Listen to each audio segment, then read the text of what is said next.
Are perfect, scenarios to educate the public, because unfortunately, Americans are kept in dark.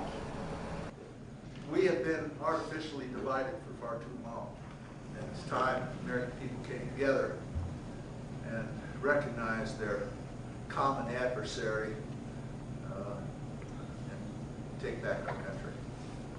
And so that kind of fragmentation that takes place is it's a real danger. I mean, when I was growing up here, you had Walter Cronkite, you had Huntley Brinkley. The monopoly media so that we have a free press again. That was they were icons, and there was a real sense of professionalism to the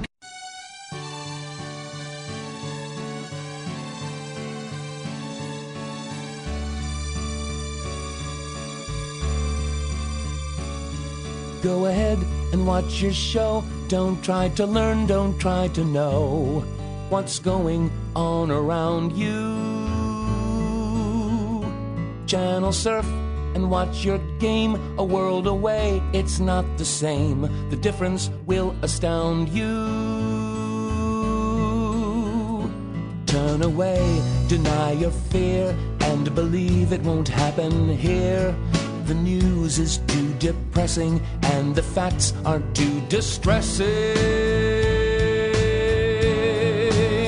So look away, say it ain't so. Close off your mind so you won't know. Ignore the problems that need solving, and while your world's slowly dissolving, look away.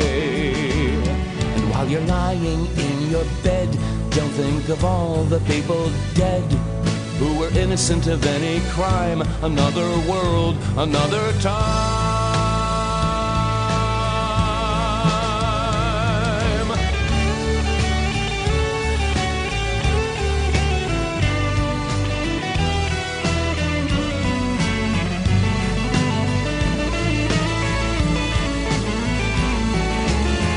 You've been convinced that you're just one. There's not a thing you can get done, and so you live inside a bubble because you don't want any trouble. But there's so much we can get done, a million multiples of one. And when you see it all around you, what we accomplish will astound you. Your destiny depends on you. You'll be surprised what you can do, but you can never visualize if you don't open up your eyes. Open your eyes. And now the time has finally come. We can't be blind or deaf or dumb. It's our responsibility to look around and think and see. I know you're frightened, yes, you're scared, but we must all soon be prepared. Your greatest challenge is before you, and your survival will depend on the fact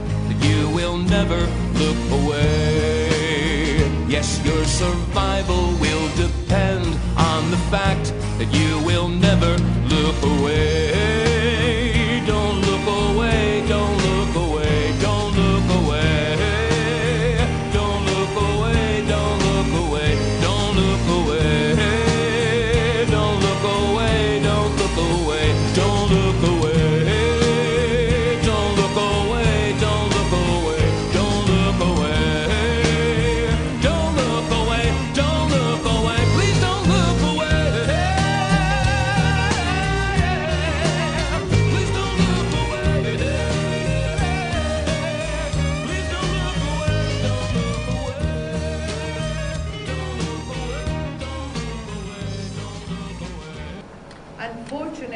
Unfortunately, even our educated people who teach at higher education institutions stand up and think, some nonsense. I'm sorry to say that, quote unquote nonsense, because that's what these people want you to believe.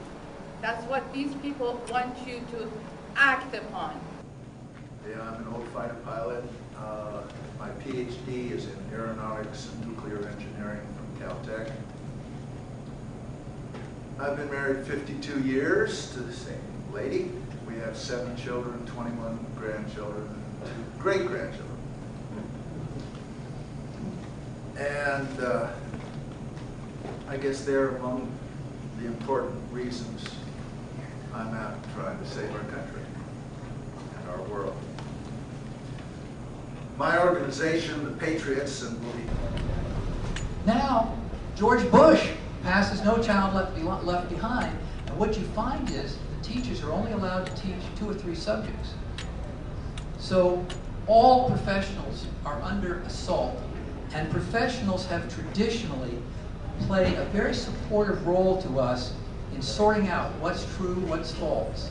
They play very key roles in all of our community. They're not there now. There's much more of they're controlled by business. And the balance has shifted terribly.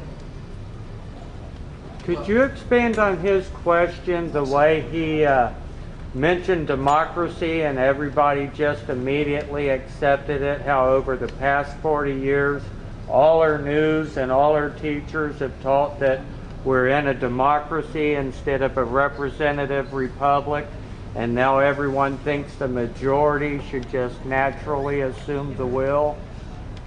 The way I make sense of what I think you're talking about, correct me if I'm not doing justice to the question,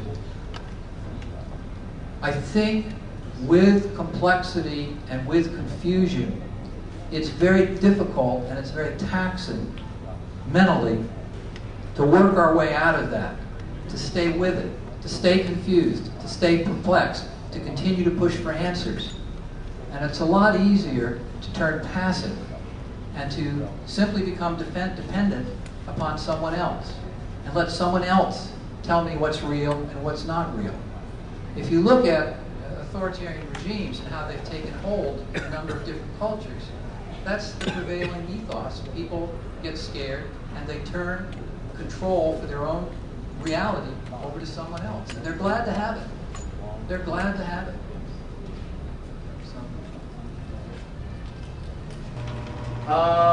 Let's see, here it is. Remember I told you it was in the USA Today poll. Now in the copy, see, this is how I challenge people to think outside of the cage. Most folks say think outside the box. I say think outside of the cage. A box is usually made out of cardboard, and with a little effort you can bust your way out of a box. But a cage is different. The cage has been very carefully prepared for you by the corporate-controlled media. Now, oh, you must be a conspiracy theorist. Well, we'll deal with the term conspiracy theory in a couple seconds. But right off the bat, I'm going to show you, this is the USA Today poll that was taken, asking the question, whom do you trust? Look, come here now. Be nice. There we go. Now, in the copy that was in the newspaper article, I started off by saying a recent USA Today poll shows that 94% of Americans don't trust the government, 76% don't trust the media. Those numbers don't show up here. That's because I reversed them. Whom do you trust is the question. Percentage of adults who trust the following institutions a lot. All right? At the bottom of the list is federal government. 6%.